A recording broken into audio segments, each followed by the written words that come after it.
BCB কিন্তু একটা সিদ্ধান্ত নিয়েছে, বিপিএল গভর্নিং কাউন্সিল, এখন থেকে আগামীতে বিপিএল এ যারাই দল নিতে আসবে তাদের ফ্র্যাঞ্চাইজের নামটা ট্রেডমার্ক করে রাখবে বিসিবি, যেটা বিসিবির রাইটস থাকবে। অর্থাৎ তারা এখন থেকে যেই দলগুলো বা যে ফ্র্যাঞ্চাইজিগুলোর নাম চূড়ান্ত করে দিবে আগামী 5 বছরের জন্য, ভবিষ্যতে 5 বছর পরে যখন নতুন করে মালিকানা আবার দেওয়া হবে, তখন সেক্ষেত্রে যারাই ওই অঞ্চলের দলের মালিকানা নিতে যাবে, পুরনো যে নামটা যেটা এই বছর সিলেক্ট করে দেওয়া হবে সেই নামই কিন্তু আগামী 5, 6, 10 বছর বা 20 বছর সেভাবে দল নিতে হবে।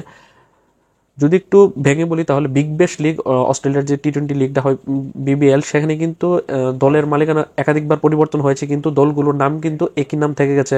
আপনারা যদি খেয়াল করেন মেলবোর্ন স্টার্স, মেলবোর্ন রেনিগেটস বা আপনারা বাকি যদি ফ্রাঞ্চাইজির কথা বলুন, সেখানে মধ্যে দলের মালিকানা বা স্পন্সর পরিবর্তন হলে কিন্তু নামগুলো ক্রিকেট অস্ট্রেলিয়া অর্থাৎ অস্ট্রেলিয়ান ক্রিকেট বোর্ডের কাছে কিন্তু সেটা রাইটস থেকে যাচ্ছে।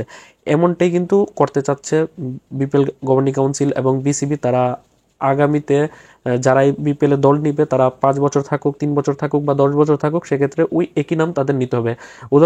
উদাহরণস্বরূপ যদি সিলেটের মালিকানা সিলেট স্ট্রাইকার্স অথবা সিলেট ইউনাইটেড নামে তারা অংশগ্রহণ করে, তারা যদি 5 বছরের জন্য অংশগ্রহণ করে পরবর্তীতে যদি দলটা চলেও যায়, সেক্ষেত্রে নতুন যারা সিলেটের নামে দল নিতে চাইবে তাদেরকে ওই পুরনো যে নামটা এখন তারা ঘোষণা করবে সেই নামেই পরবর্তীতে দলগুলোকে ওই নামে কন্টিনিউ করতে হবে। অর্থাৎ যাতে বিপিএল এ দলগুলোর সাথে দর্শকদের একটা কানেকশন বিল্ড হয়, যেমনটা উদাহরণস্বরূপ যদি আমরা বলি ঢাকা ডায়নামাইটস, কুমিল্লা ভিক্টোরিয়ান্স বা রংপুর রাইডার্স বা ফরচুন বরিশালের মতো যে ব্র্যান্ডটা তৈরি হয়েছে মূলত তাদের নামের, তারা ভালো দল গঠন করেছে বা তারা এস্টাবলিশ ফ্রাঞ্চাইজি ছিল। পরবর্তীতে কিন্তু ফ্রাঞ্চাইজিগুলো চলে গেলে দেখা যাচ্ছে যে ফরচুন বরিশাল চলে গেলে এখন যারা নতুন যদি বরিশালের নামে কেউ আসে, সেক্ষেত্রে তারা ফরচুন বরিশাল নামটা নিতে পারছেন, অন্য নামে নতুন নামে আসছে, যেটা দর্শকরাও কিন্তু বিরক্ত হয় যে প্রতি বছর দলের মালিকানা নাম পরিবর্তন করা হয়।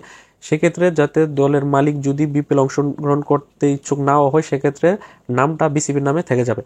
তবে সেক্ষেত্রে পুরনো যে ফ্রাঞ্চাইজিগুলো ছিল, অর্থাৎ উদাহরণস্বরূপ ফরচুন বরিশালের কথা বলি, তারা আবেদন করেনি, তাদের জায়গাতে যদি নতুন কোনো প্রতিষ্ঠান বরিশালের মালিকানা নেই, সেক্ষেত্রে ফরচুন বরিশাল নামটা তারা ইউজ করতে পারবে কিনা সেটা সম্পর্কে জানা যায়নি। যদিও ফরচুন বরিশালের মালিক ফরচুন গ্রুপের মালিক হওয়াতে সেক্ষেত্রে ফরচুন নামটা হয়তো ইউজ করা যাবে না। বিপিএল আমরা সকলেই জানি যে প্রত্যেকটা দলের নামের মধ্যে কিন্তু এক্সট্রা কিছু অ্যাক্টিভিটি অ্যাড করা হয়, যেমনটা আমরা যদি বলি ঢাকার সাথে ক্যাপিটালস, রংপুরের সাথে রাইডার্স, এরকম একমাত্র ফরচুন বরিশাল দলই তারা তাদের প্রতিষ্ঠান যে ফরচুন গ্রুপের নামকে এখানে অ্যাড করেছে। তবে ভবিষ্যতে যখন যেই দলগুলোকে অ্যাড করা হবে, সেক্ষেত্রে তাদের স্পন্সরের নামের জায়গায় সেখানে পূর্ণাঙ্গ একটা অ্যাক্টিভিটি নাম অ্যাড করা হবে, যেরকম রাইডার্স, ক্যাপিটালস, গ্ল্যাডিয়েটর্স, ডাইনামাইটস, এই টাইপের নামগুলোকে তারা ট্রেডমার্ক করে দেবে বিসিবি। তারপর যাতে প্রতিষ্ঠান যেই দলটির মালিকানায় আসবে তারা যদি পরিবর্তন হয়ে যায়, সেক্ষেত্রে আগের নামটা থেকে যাবে। এখন উদাহরণস্বরূপ রংপুর রাইডার্স যদি এবছর বিপিএল অংশগ্রহণ করে, সেক্ষেত্রে রংপুর রাইডার্স যদি 5 বছর পর অংশগ্রহণ করতে না চায়, সেক্ষেত্রে রংপুর রাইডার্সের ওনার বসুন্ধরা গ্রুপ যদি চলে যায়, সেক্ষেত্রে যারা নতুন মালিক আসবে তারা রংপুর রাইডার্স নামেই তারা দল পরিচালনা করতে পারবে, যদি এবছর সেটাকে ট্রেডমার্ক করে বিসিবি নিজেদের সম্পত্তি করে তারা যদি ট্রেডমার্ক করে নেয় বা নিজেদের নামে কপিরাইটটা এনে নেয়। এখন হয়তো আগামী 2 নভেম্বরের মধ্যে আমরা জানতে পারবো যে কোন দলগুলো বিপিএল এ ফাইনালি অংশগ্রহণ করবে। ততক্ষণ পর্যন্ত অপেক্ষা করুন এবং ভালো কিছুর প্রত্যাশা করে আজকের ভিডিওটি এখানে শেষ করছি। আল্লাহ হাফেজ।